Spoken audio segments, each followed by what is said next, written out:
I stood by the glass of my fourth-floor apartment window, watching the intersection below. It was a chaotic knot of evening traffic and pedestrian movement.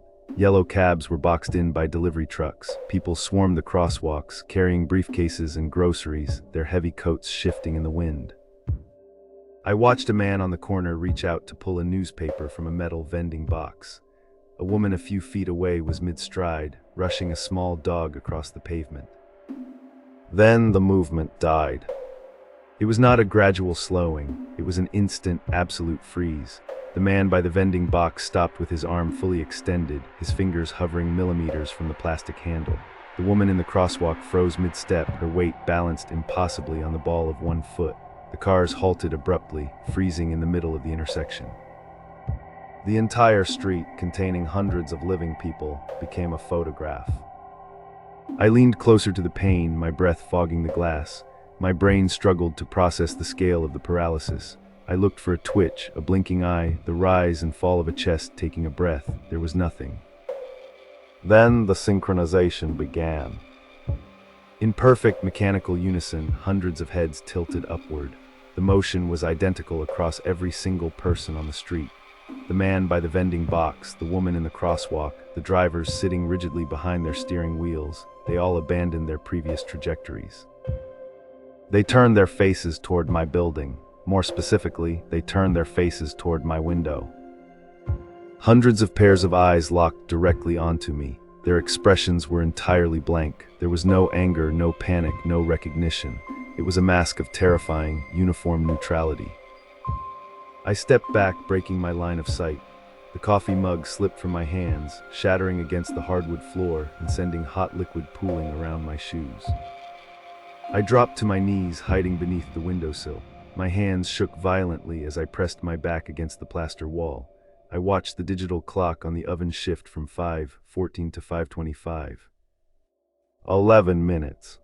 I crept forward on my hands and knees, pressing my chest to the floorboards, and slowly raised my eyes just above the edge of the window frame. The street was exactly the same. Hundreds of people still standing like statues, their necks craned upward, still staring directly at me. I pulled myself across the wet floorboards, my clothes soaking up the cold, spilled coffee. I didn't dare stand up. The geometry of the apartment felt entirely compromised, as if the walls had turned to glass. The pressure of those hundreds of unblinking eyes outside exerted a physical weight, a heavy, oppressive gravity pushing against the exterior brick. I reached up to the coffee table and dragged my laptop off the edge. The screen woke up, casting a pale blue glow over my trembling hands. I opened a live video stream of the local city news, desperate for an explanation, for a text banner scrolling at the bottom of the screen declaring a medical emergency or an atmospheric anomaly. The video feed loaded. It showed the news desk, the downtown skyline visible through the studio window behind the anchors. The male anchor was mid-gesture, pointing at a weather graphic. Then the broadcast changed. The anchor's arm locked in place. The female co-anchor beside him stopped shuffling her papers. They both turned their heads, their necks rotating with that exact mechanical, unified precision I had witnessed on the street below. They locked their eyes directly onto the studio camera lens. The camera physically zoomed in, the framing shifting abruptly to center their blank, featureless expressions. They were looking through the monitor. They were looking right into my face. I slammed the laptop shut. The plastic casing bit into my palms, my pulse vibrating violently in my wrists. It wasn't just my street. The synchronization was absolute. It was a sprawling, limitless hive mind, and I was the singular focal point.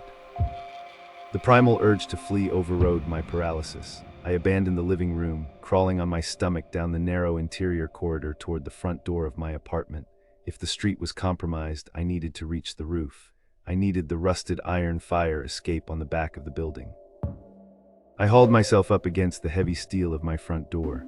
My fingers hovered over the brass deadbolt lock, slick with cold sweat. Before touching the latch, I leaned forward and pressed my right eye against the small glass lens of the peephole. The fisheye distortion curved the edges of the apartment hallway, bathing the corridor in a harsh, fluorescent yellow light. The hallway was packed. It was a solid, suffocating wall of human bodies, crammed shoulder to shoulder from my door all the way down to the elevator banks. Mrs. Higgins from 4B, the maintenance man in his gray jumpsuit, a food delivery driver holding a plastic bag DOS. Every single face was turned toward my door. Every single pair of eyes was aimed dead center at the peephole lens. They weren't trying to break in. They weren't reaching for the doorknob. They simply occupied every available inch of space, forming a dense, fleshy barricade. The delivery driver's cheek was smashed completely flat against the drywall. His eyeball swiveled entirely to the extreme corner of its socket just to maintain visual contact with my door. They were waiting. The entire world had ceased its normal functions just to watch me, a global audience holding a collective, unblinking stare, waiting for whatever I was supposed to do next. I pulled my eye away from the peephole and shoved my thumb over the glass lens, desperately trying to sever the line of sight. The immediate physical reaction of the apartment building was terrifying. The heavy steel door began to buckle. Without a single vibration of warning, the center of the metal door warped inward, forming a convex bulge. The white paint on the surface fractured into spiderweb patterns, curling and drifting down to the floorboards like snow. The crowd in the hallway wasn't attacking the door, they were simply pressing forward all at once. It was a crushing, continuous wave of human mass, a glacier of flesh and bone bearing down on the hinges in absolute, coordinated stillness. I abandoned the entryway, scrambling backward on my hands and knees until I reached the bedroom. The fire escape was my only remaining exit. I hauled myself up the wall, grabbed the latch of the bedroom window, and threw the glass pane upward. The cold, biting night air washed over my face as I climbed out onto the rusted iron grating. I gripped the freezing railing and looked down, intending to find the iron ladder leading to the alleyway. The alleyway was gone. The narrow gorge between my building and the adjacent brick high-rise was a solid carpet of pale skin and wide, unblinking eyes. Thousands of people packed the alley floor, their bodies compressed together so tightly that their feet didn't touch the pavement. Their necks were bent backward at extreme, agonizing angles, the skin stretched taut over their tracheas, just to keep their faces aimed upward at my fire escape.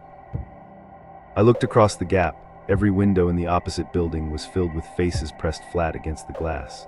The exterior fire escapes were overflowing. People were perched on the iron railings like gargoyles, stacked on top of one another.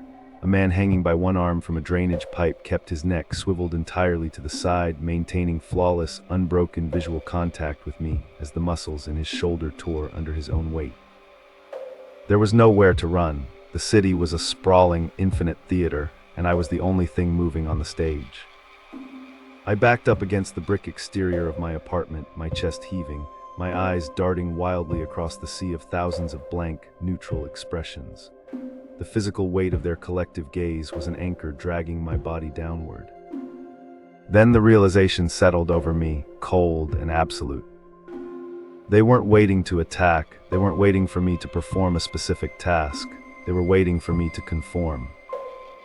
The universe had stopped and I was the anomaly. The frantic rising and falling of my chest, the panic darting of my pupils, the trembling in my fingers. I was a biological glitch in a system that had mandated total, universal paralysis. I was the only moving part left in a broken machine, and the entire world was staring at me, waiting for me to fix the error. The terror draining my adrenaline finally gave way to a heavy, suffocating exhaustion.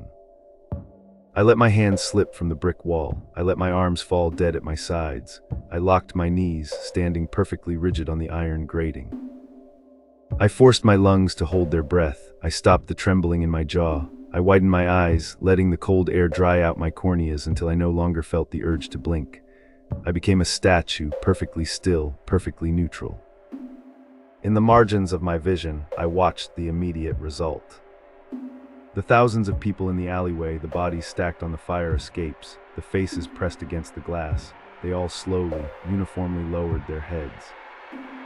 The audience looked away. The synchronization was complete, and as the world remained completely frozen around me, I stood on the rusted iron, trapped in the perfect stillness, never moving again.